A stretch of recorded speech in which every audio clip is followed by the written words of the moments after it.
Hello everyone and welcome to MZ Webinars. Great that you could join us today.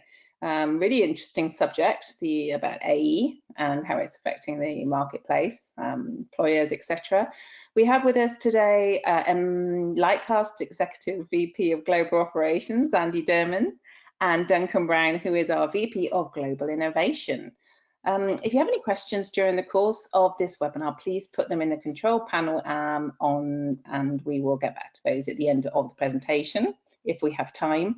And we will be sharing the slides and the recording afterwards via an email, so please keep your eyes open for that. So thank you very much, Andy, over to you.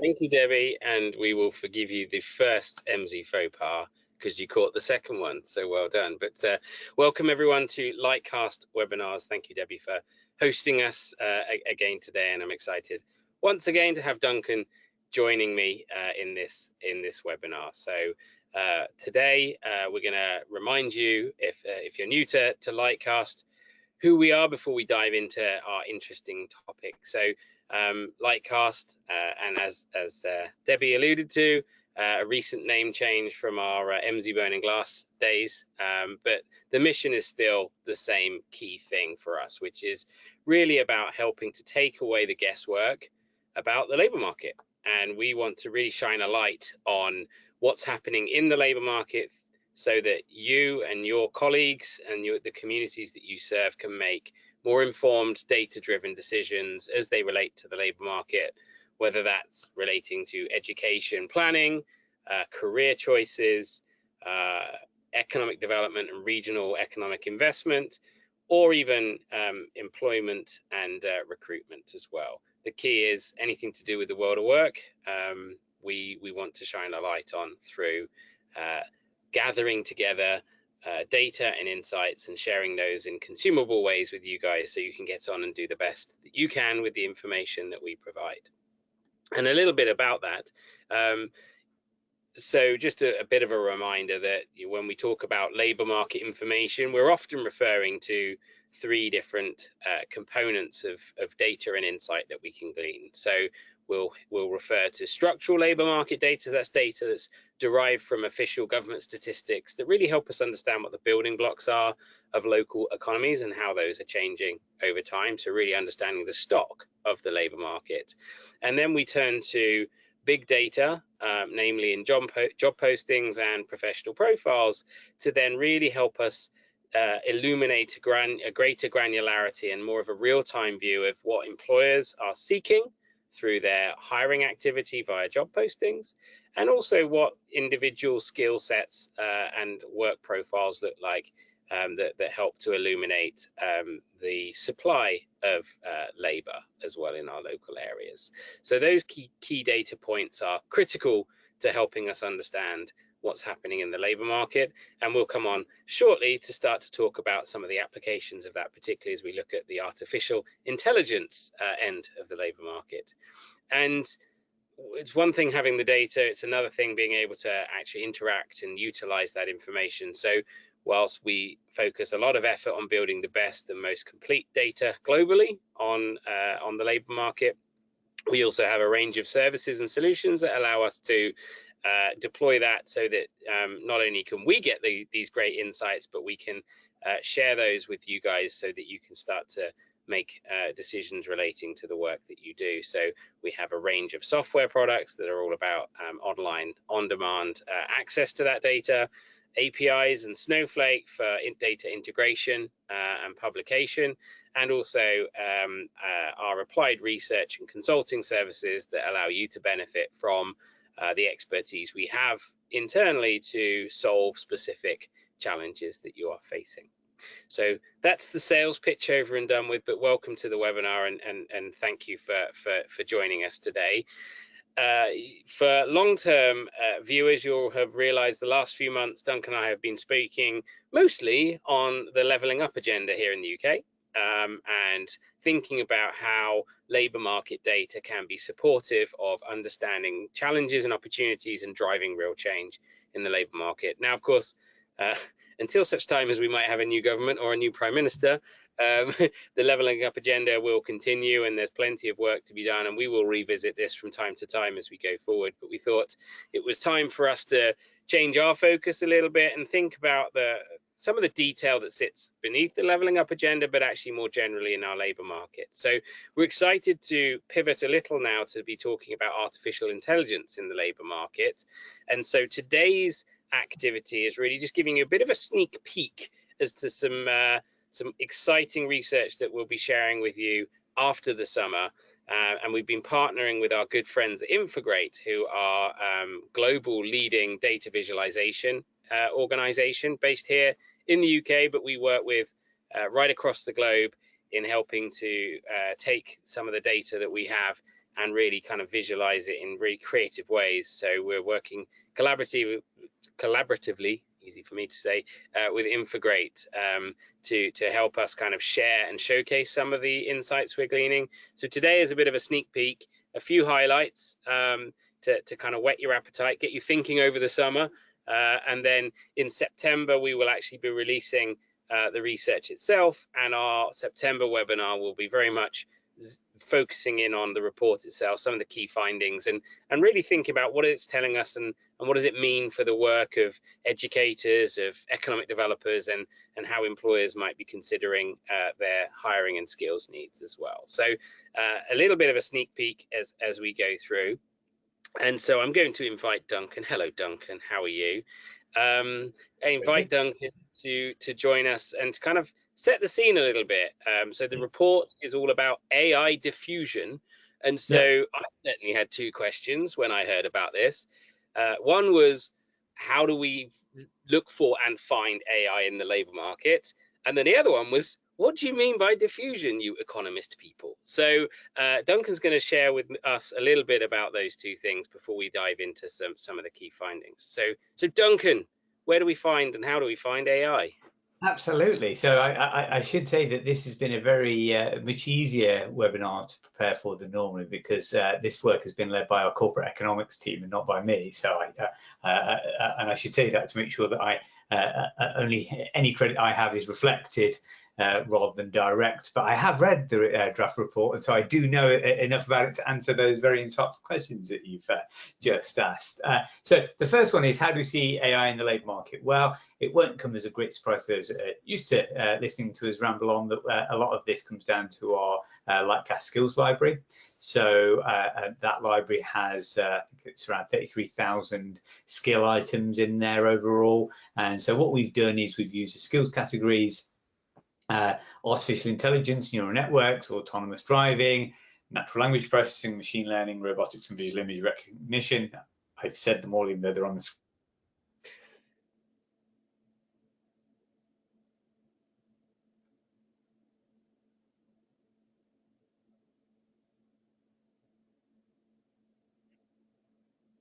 Oh my, have we lost Duncan? Duncan, where are you? We've lost you. I've lost you. Maybe you've lost me. I don't know. Debbie, are you listening in? Can you hear me? We've just lost Duncan. I think he's dissolved into a heap in the corner. Oh, maybe the robots have got him. We know too much.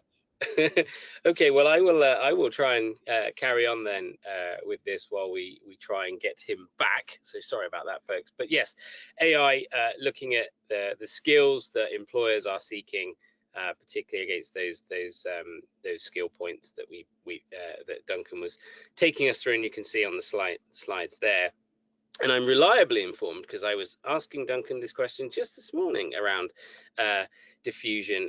And so diffusion is really about starting to identify not just the prevalence of these skills in the labour market, but actually how we start to see these skills evolve from pretty niche, focal parts of the labour market, very specialist parts, into more general elements of the labour market. So if I give an example that that might be feel very relevant, and this in effect is an extension of AI of what I'm about to say, but if we think about technology in the labour market, of course, right back in the olden days, as computers were coming through, there were very specialist roles, very specialist job title. Debbie, by the way, we can hear you typing, just so you know. There were very specialist roles that were particularly found within different workplaces, things like typists, for example, or IT technicians, where, you know, IT and technology happened in very niche roles. But of course, we fast forward to the day that we live in right now, and despite Duncan's inability to use IT, most of us use IT as just part of our everyday job. And so you can basically say that technology has diffused into the labour market. It's just found absolutely everywhere, to the point now that actually a lot of employers won't state all the technology skills needed in the jobs market, because they're largely assumed that people applying for certain roles will have those technical capabilities. So AI in effect is an extension of the wider diffusion of technology, and is the sort of next order of technology, then starting in a very niche areas and then evolving. So that's what we mean by diffusion. Any update, Debbie, on Duncan's whereabouts? Oh, he's here. Yeah. I'm back. Yeah. That was a very meta bit of humor where I demonstrated that I wasn't artificial intelligence and I could be interrupted by technology, or maybe it was artificial intelligence stopping me from speaking about it in a very sinister Terminator-esque way. Yes. Yeah. I won't bore you, but it was my own fault that the connection collapsed. So there you go. But it won't happen again, therefore. So because I know what happened. Oh, good stuff. Well, I think I've explained what diffusion meant, but you may have joined at a point where I was waffling on, and you might suggest I've got it completely wrong. Yeah, it sounded pretty good to me from what I heard at the end. So I think we can probably go with it now that I'm back. Thank you. Well, now you've proven your humanity here, and of course we are humans, we are by default flawed, and the robots will get us in the end. Now that we've kind of laid some foundations, we wanted to quickly dive in and actually share just a few snippets of what we're seeing when we talk about AI in the labour market, and start to pose that question around levels of diffusion. So hopefully stay with me on this one, Duncan, if you can. I will do if the robots allow me to. So yeah, so the headline is kind of national diffusion. So this is just the percentage of job postings that mention AI skills.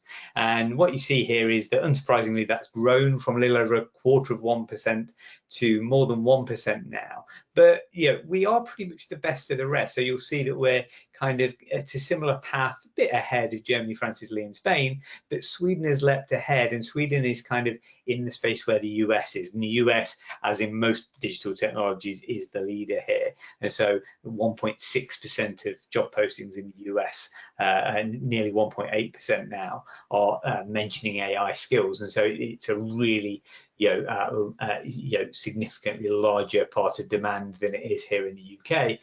We are the best of the rest, but it's a fast-moving picture, and so if we don't make sure to deliver on that promise, then even that position isn't a given in the years ahead. And so it'll be interesting to see. The government has some high ambitions on AI as part of what was called industrial strategy, and maybe called it again, who knows? But it depends what day of the week we're on.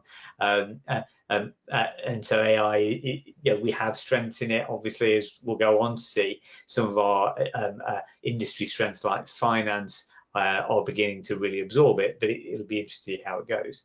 What we can also do is look at sort of what kind of jobs that demand is manifesting itself in. And because of the fast growth, what you see is some really rapidly growing demand among certain jobs. And these are very much in the digital sector, and they're really driven strongly by machine learning engineers, growing by 1,310% from 2015 to 2021, which is pretty fast growth. I think we can all agree, even faster than inflation these days, to be topical. But there are also some declining ones. And so information analysts there and insight analysts especially have declined. And then some of the more industry-centered ones like control systems and mechanical design. And there's an interesting thing going on in the background here, that by far the fastest growth in terms of skills categories is around the machine learning and more data science elements of artificial intelligence, and that's reflected in the roles. But there's also a shift in the roles. 10 years ago, most roles that dealt with statistical data would be things like information analyst and insight analyst, and those roles still exist, but there may be a bit more of a division of labour now as we're getting more dedicated ML and data science roles coming through, which focus on the really kind of use of these new technologies and techniques, whereas those information analyst roles may be focused more on the sort of the downstream aspects of using the data that's generated by those technologies. And so it's what we often see happen with new technologies, it reshapes the sort of the division of roles, and so those that were those aspects of them that were more specialized become differently sort of configured, because there's the ability to really just completely specialize in those kind of high-end requirements, because there are now the technologies to do it. Interesting. And so, yeah, the sort of the final diffusion angle that we want to look at is the geography one. So unsurprisingly, Greater London is far ahead in terms of the presence of AI skills demand. So more than 2% of job postings require AI skills in Greater London, and the rest of the country is within a much narrower range. But quite interestingly, Northern Ireland is at the top, and Northern Ireland is quite a regional economy which has significant challenges actually, and is not at the core of the UK economy in terms of its geography. Its kind of GDP per head is significantly lower than much of the UK, but interestingly, partly driven by the fact that it's got a very strong presence in the 2 universities in Northern Ireland, and you can see that there in the presence in the education sector, where more than 2% of job postings reference AI skills requirements. But also you can see finance and insurance, professional, scientific and technical activities, which is mainly the consulting industry, are both really high up there. And that's, again, that machine learning data science angle that's really coming through strongly. Another one that's interesting here is manufacturing, which is actually one of the industries that was stronger earlier in the growth of AI. Manufacturing is quite strong in Northern Ireland, as many will know, compared to the rest of the UK. But manufacturing is interesting because, relatively speaking, it's not increased at the rate that it has in other industries. So if I went back to the earlier part of the 2010s, AI was stronger in manufacturing than, say, in some of these other industries, but finance and insurance, say, has really exploded because sort of the elaboration of new techniques, especially in the data science end of artificial intelligence, have really allowed an explosion of new opportunities to use them. So, for example, if you're in risk management, which is central to insurance, the scalability of new machine learning models really allows you to crunch a lot more data to get a handle on what those risks are. And of course, there's a lot of money on the line about getting those kinds of judgments right.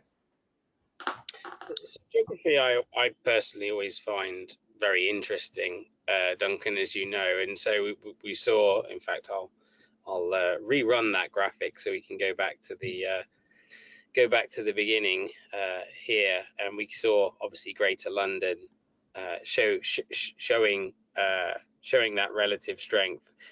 I think it's worth noting, isn't it, that everywhere has actually shown growth. So it's not like we're seeing sort of shifts necessarily, that there's a consolidation of. No, absolutely not. And this is at the sort of the coarsest level of geography, really, because it's what we call, or what we used to call, NUTS1 regions. I think that there's a different acronym now that we're outside of the EU. Greater London is obviously leading because it's got the City of London there and the sort of the digital sector around it. When we look at a sort of a lower level, we see places around the Thames Valley, around Cambridge and Edinburgh as well, where there are also sub-regional concentrations that don't stand out as strongly. But it's quite interesting, even sort of the lowest scoring regions on this analysis, so Wales, East Midlands, Yorkshire and the Humber, are much, are not without AI skills demands. So in all cases, they're kind of 0.4%, which even back in 2015 would have been a pretty good performance actually in the UK nationally. It's just that it's growing so rapidly now that that's actually, below average. And so, yeah, and if the growth continues over the next 5 or 10 years, then actually we'd expect to see sort of those continuing to change. And it's quite interesting within digital skills more generally. One of the things that's actually happened over the past sort of 10, 20 years is that while places like central London, like the Thames Valley and South Cambridgeshire have continued to grow strongly, a lot of the job growth around digital roles has actually happened in those areas which are further behind. And so you get this kind of the first stage of diffusion is kind of where it reaches out into a wider range of hotspots, and then you start to bring up the sort of the general level, because these things start to just become more ubiquitous, more normal within the economy. Yes. Thank you, Peter Wills, for reminding us they are ITL regions. That's the one. Yes. What a community. Thank you for helping us out of our hole, Peter. Very kind of you.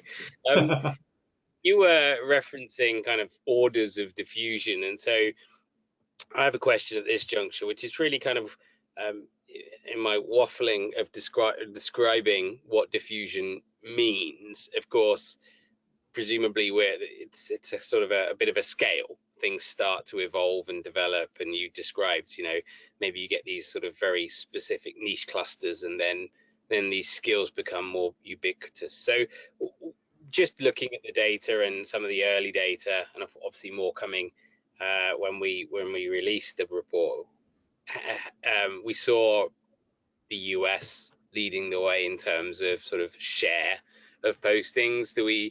Do we have a sense of where they are on the scale relative to the UK? Is it just about the share, or actually are we seeing that diffusion's happening in slightly different ways, maybe more geographically or less geographically, but more occupationally? Yeah. I mean, diffusion look like? Yeah, anecdotally, I mean, the sort of the US economy is much more variegated because it's much bigger, and I mean that both in the population sense and the geographic one.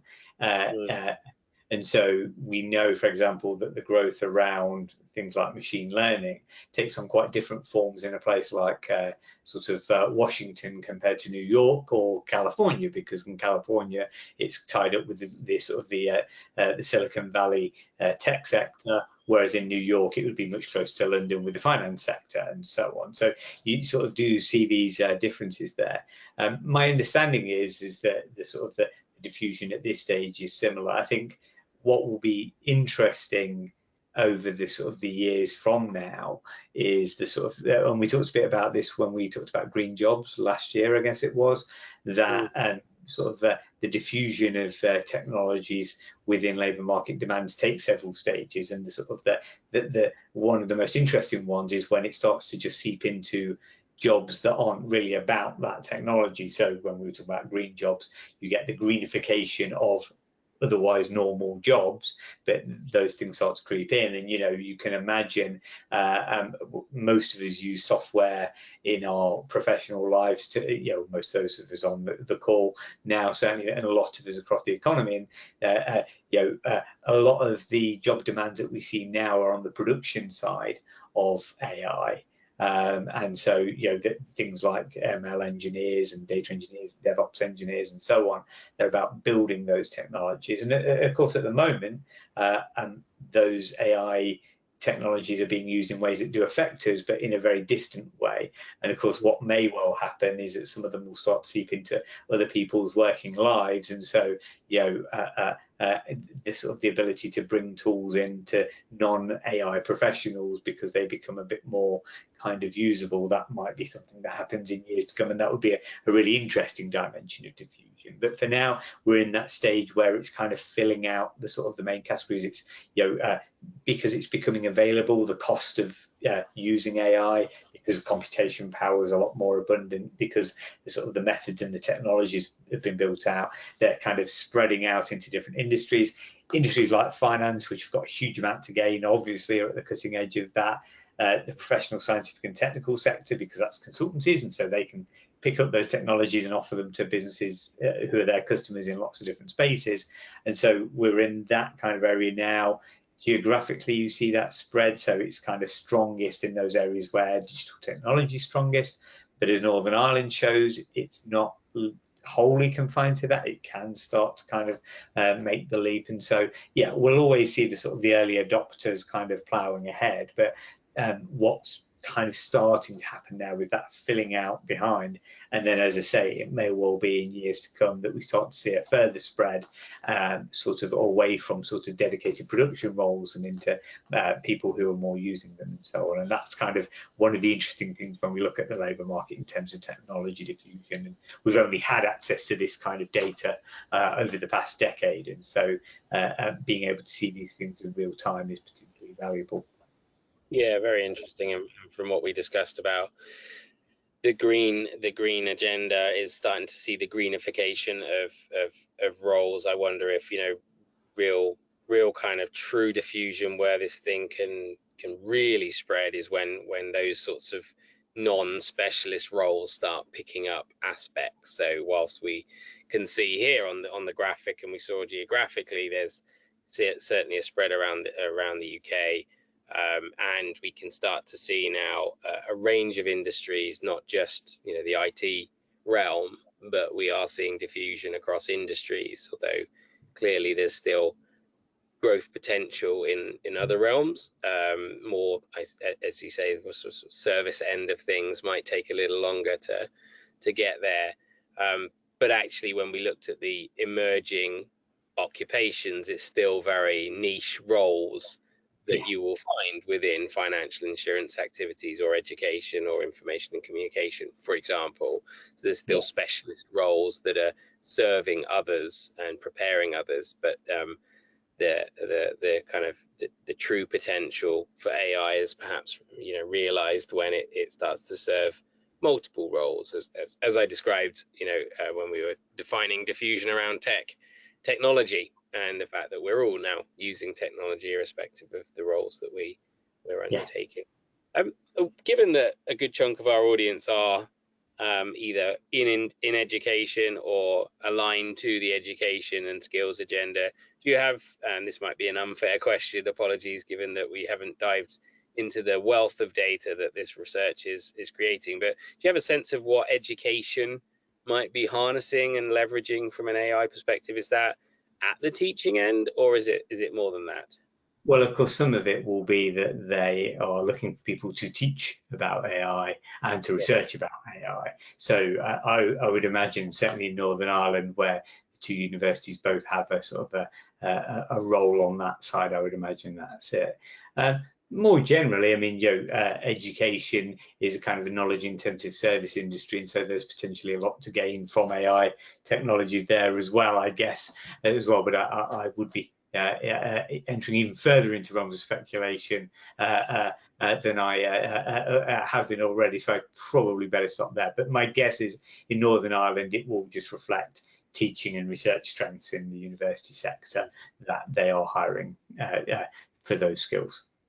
And of course, a big part of why we want to equip education organizations and professionals with this kind of knowledge and data is to help with diffusion, right? It's to help with that research, to unlock opportunities, to bring that capability to a wider group at the research end, but then at the teaching end, start to really seed that into future talent and current talents, you know, skills development programs, so that we can continue to hopefully keep pace on the skills supply side with how skills demand is evolving.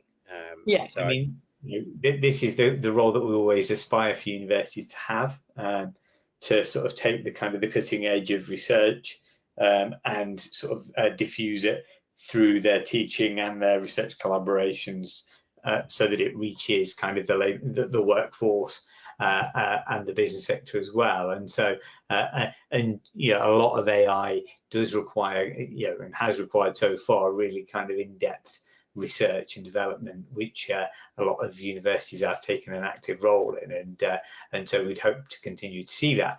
The flip side is that we know from previous developments in digital technology that that's not always been the whole story, and that there are other routes to diffusion, because, you know, so in finance, we know that the UK has a sort of a pretty vigorous fintech sector, which are sort of picking up and running that kind of pure research on things like AI and then applying them to solve very practical problems that the finance and insurance sector faces. And so, diffusion always takes different forms, but it is good if we can see that sort of having a role within the university sector. And just to conclude from my side in terms of questions or sort of points that are whirring around in my brain, which is at best 10% the size of your brain on these things, it's just thinking about the role of boot camps and more kind of micro credentially kind of ways of continuing to move forward, and the intentionality of a lot of this. So it's really interesting to see where intentionally these skill sets are being applied. You mentioned fintech, and we can talk about edtech and other areas. But it's interesting, that when you look at a graphic like this, we can see where that application is clearly relatively strong, but we can also look to the flip side and work out where that application is relatively weak, and then take that concept of intentionality and think about whether we need to sort of shine a light elsewhere in the labour market, because organically it's not evolving at the same rate there. So I'm thinking about construction and maybe in the retail and health, particularly health area, where we are hearing of major recruitment challenges and skills challenges. So do you have any kind of word to say on that? Yeah, the flip side of this is that in retail and health and social care, which are two of the low ones there, same with accommodation and food service, they're also very labour intensive. And so it actually is really hard to get that percentage up unless you develop some AI that can do the job for people. But of course, actually, most of the work involved is very physical. And so actually, it's not quite as simple as all that, unless you're in the realm of robotics, of course. We'll leave that there. But so if you think about the finance sector, the average kind of GVA per employee, if you think about it that way, in the finance and insurance sector is a lot higher, and that they are expected to be using software and doing big things. And so in that setting, it's kind of quite big. Whereas if you think about, say, the retail trade, well, your obvious uses of AI are around kind of inventory management, procurement, those kind of things, understanding customers. Well, the numbers of people in those kinds of roles are actually quite a small share of the total workforce, because the total retail workforce has lots of checkout operators and warehouse people and all of that. And so even if you can transform the kind of the inventory management side of things, the actual number of jobs that it affects is quite a small share.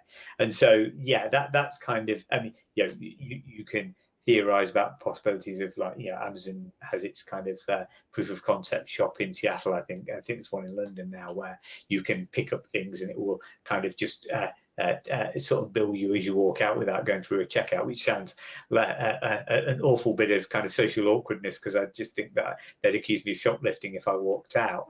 So it may not work in this country, I don't know. But yeah, so I think that, and there are those kinds of possibilities, but in your more obvious applications, it's kind of its footprint on the sort of the workforce is going to be smaller, and that isn't necessarily reflective of its impact on the industry. If you can kind of revolutionize procurement in the sort of the retail sector, it would have a huge effect on profitability in that sector, even if it doesn't necessarily change that many jobs within it. And the same with health and social work. I mean, with health, there's lots of possibilities around using AI to much better guide treatment, to kind of understand the range of diagnostic measures that you've got, and think about how that affects people. Well, that might only affect a relatively small number of jobs directly, but it could have a huge impact around them on what that actually allows, that we get a much more accurate diagnosis and therefore treatment plans. And so, so the labour market, you have to kind of see it in the context of the industry, that in some industries, and retail's one, social care is another one.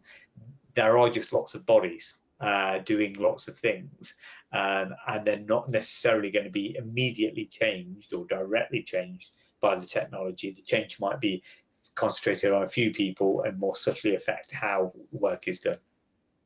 And as we've talked about, feels like a lifetime ago now, couple of company names ago, we talked a lot about automation in the workforce through our AutoNation research, if you can remember that far back, Duncan. And really kind of what we talked a lot about in that was the role of automation, AI, etc., as facilitators, not necessarily to completely eradicate the need for humans to be doing work. It was almost, you know, our supposition and the analysis that we shared was really about AI as an enabler to allow humans to be more human and do more of the human bit, so that we can have you know, technology and support doing maybe some of the repeatable physical and you know, some of those kind of analytical pieces that can be automated and are more automatable, so that we can allow humans to leverage the human nature and the creativity and the compassion aspects of things. So yeah, absolutely, and a lot depends on how much of things that people would like to buy in an ideal world. In economics, the term is elasticity. That, you know, if you drop the price a little bit, will people buy a lot more or buy about the same? Well, things where there's sort of lots of elasticity there, so people would actually buy a lot more if you could lower the cost of things quite a bit.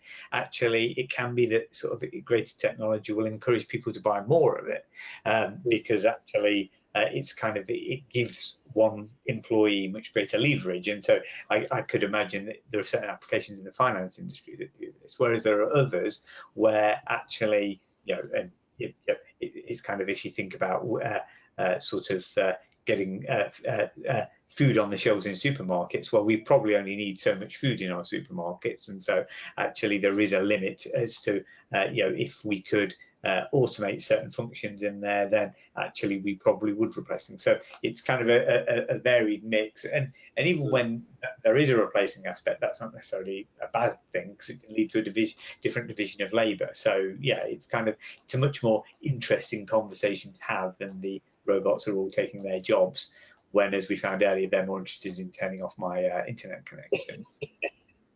Yes, indeed. Yes, indeed. Well, thank you for that. And that was just our initial sneak peek of just a few of the data points and research points that we're bringing through.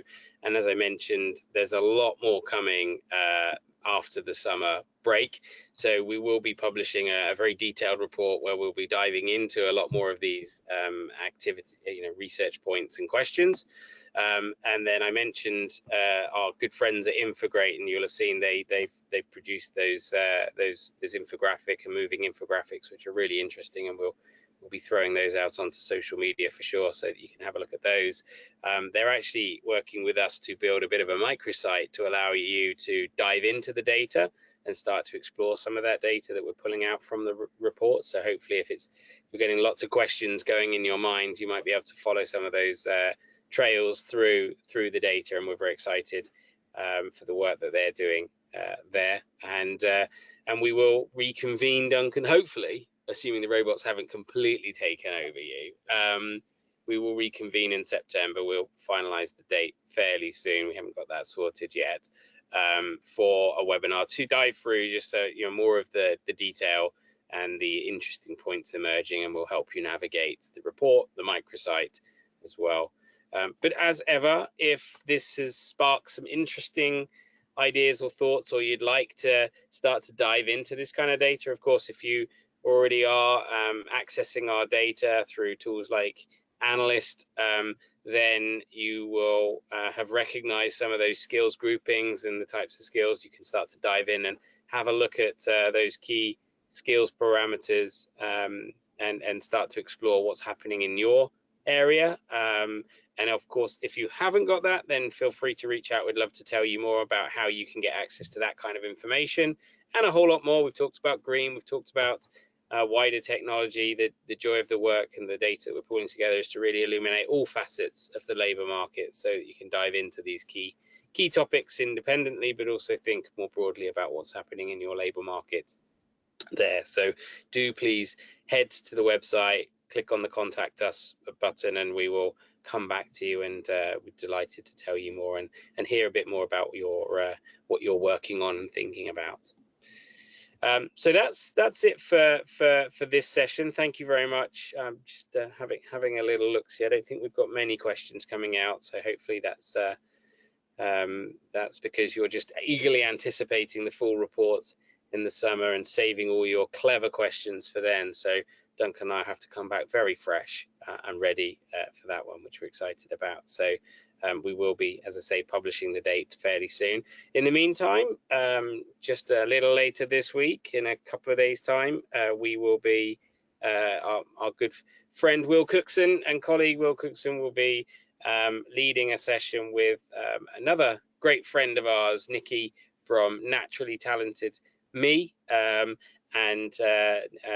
we'll be talking a lot about really putting up people at the center of talent engagement, and the work that Nikki and her colleagues are doing at Naturally Talented Me is incredible and very complementary, and I'm hoping the guys will be sharing some examples of how their work can connect nicely to labour market insights to really help individuals find a route into the labour market, particularly those that are maybe around the margins of the labour market. And Nikki and Naturally Talented Me's work is really focused on helping give everyone the opportunity, because quite frankly, there's a lot of great talent that doesn't reside in your more standard recruitment talent pools, that is ready to step in and help solve some of the great talent and people challenges that we're all facing, quite frankly, globally. And so I'm very excited about the work that we're doing together and the work that Nikki and colleagues are doing there. So I'd highly recommend, if you can, tune into that or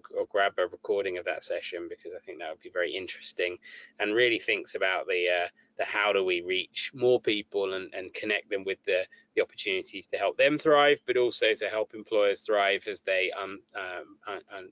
pull in untapped talent pools and diversify their workforce. So I think a very important piece of work and project that Nikki and colleagues are doing there. So be sure to sign up there. The link is on the screen.